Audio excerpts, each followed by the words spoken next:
In example number 3, our equation is y equals negative x squared plus 2x minus 3. I went ahead and found my axis of symmetry. I used that formula, x equals negative b all over 2a. Plugged in my values and I got a axis of symmetry of x equals 1. Once I know the x value for my vertex, I can plug it in to find the y value of my vertex. I just plugged 1 in where all the x's were at and then solved it down, and I got y equals negative 2. So I used that point, 1 comma negative 2. I put it in my table of values here. Then I chose some x values that were close to 1, like 0, negative 1, negative 2, 2, 3, and 4 to fill in my table of values. I used those x values to find my new y values. Alright, so again, I hope you got all this information down in your notes. I'm going to go ahead and take some time to plot these points and see what this parabola looks like.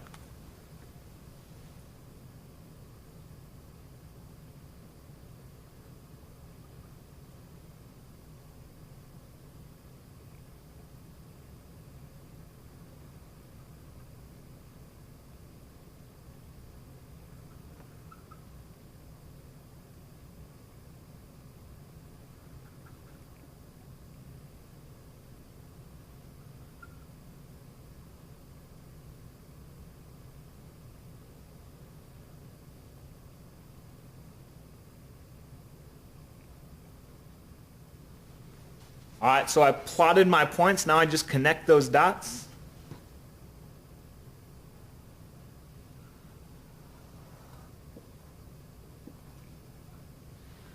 And in this case, I have an upside down parabola or a frown parabola, and that's because my a value is negative, right? So my a is negative. I got an upside down parabola. And this parabola never crosses that x-axis. And in fact, it's never going to. If I continue to plot points on into infinity, this parabola would never cross the x-axis. So in this case, we say that this quadratic equation has no quadratic roots or no solutions. Okay, so if I were to write that, it would look something like this.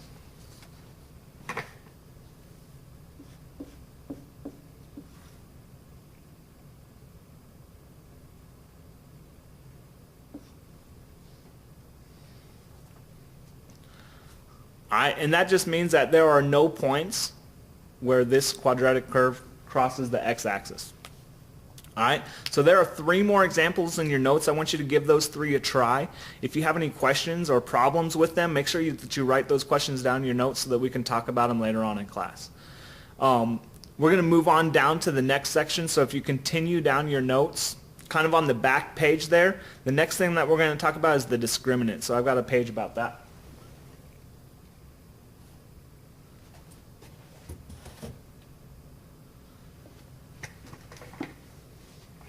Alright, so the discriminant, again, this is another piece of information that's really important to mathematicians and scientists as they're using quadratic equations and stuff in the real world to find real life solutions.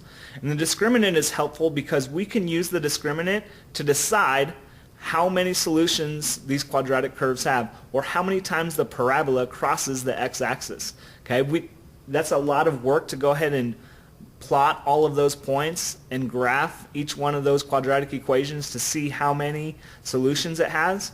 Instead, what we do is we have a nice little formula that we can plug our data into and use that to determine how many solutions this quadratic equation has. Okay, so again, the discriminant is used to determine the number of solutions to a quadratic equation. There's a formula for the discriminant, and that formula is D, or discriminant, equals B squared minus 4 times A times C. Okay, and we can use that formula to help us figure out how many solutions there are. We know that if D is greater than 0, if D is positive, then that means that there are 2 solutions to that quadratic equation. If D is equal to 0, it comes out exactly to 0, then we know that that quadratic equation has 1 solution or 1 quadratic root. And then finally, if D is less than 0, or if D is negative, then we know that that quadratic equation has no solutions or no quadratic roots.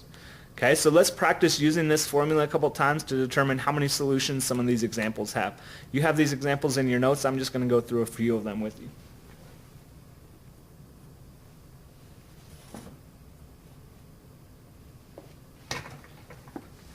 All right, so example number 7 in your notes is y equals x squared plus 5x plus 4. Okay, let's use the discriminant to determine how many solutions this quadratic equation has. Again, the formula for the discriminant is d equals b squared minus 4ac. Okay, and now we just find the b's and the a's and the c's and plug them into this equation. So the discriminant is equal in this case to b, which is 5 squared,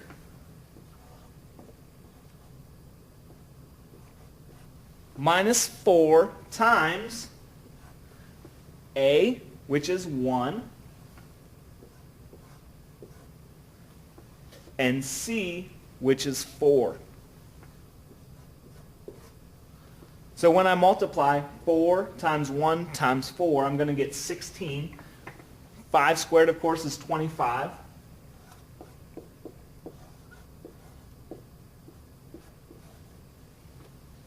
So I get d equals 25 minus 16. Or if I subtract that out, I get d equals 9. Again, now I just need to determine how many solutions the quadratic equation has. In this case, d is greater than 0. D is equal to 9. That's bigger than 0. So that means that this quadratic equation must have 2 solutions.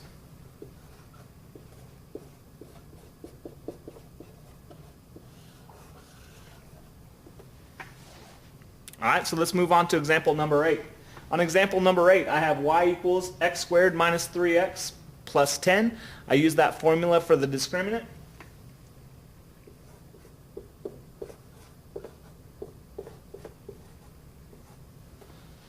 B squared minus 4ac. I plug in my value for b, which in this case is negative 3.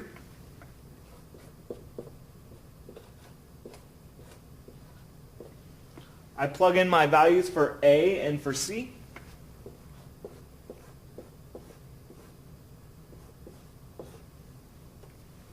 And this time when I do b squared, I do negative 3 times negative 3, and I get positive 9.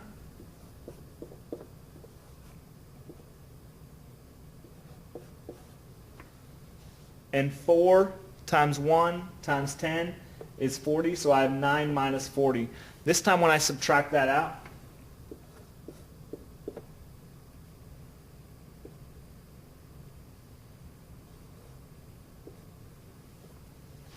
I get d equals negative 31.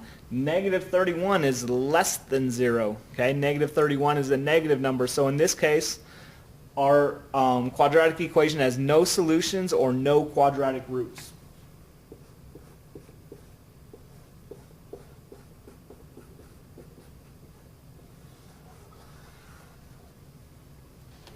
All right, finally, let's do number 9 together. Number 9 says y equals x squared plus 10x plus 25.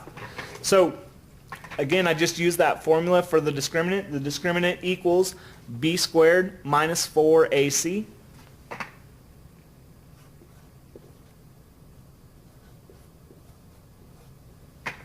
I plug in the values for b, a, and c.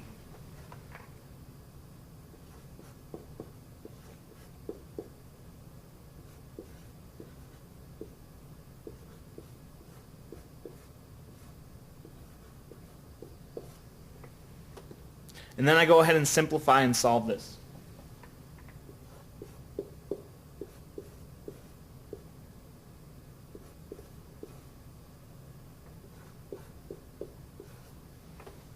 In this case, I get d equals 100 minus 100. Well, 100 minus 100 is 0, so the discriminant is equal to 0. And we know that when the discriminant is equal to 0, then that means that the quadratic equation has one solution.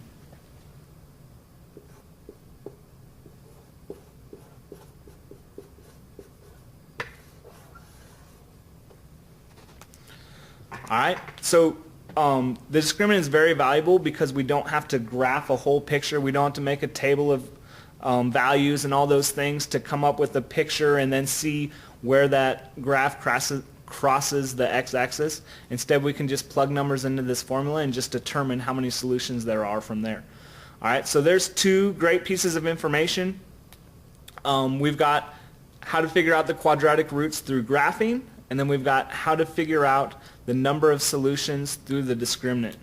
If you have any questions, save those for me for class. Write them down in your notes. If you'll try the last 3 of these discriminant problems in your notes, that would be great. Good luck. I hope that it comes easy to you, and I will see you in class. Thanks. Bye.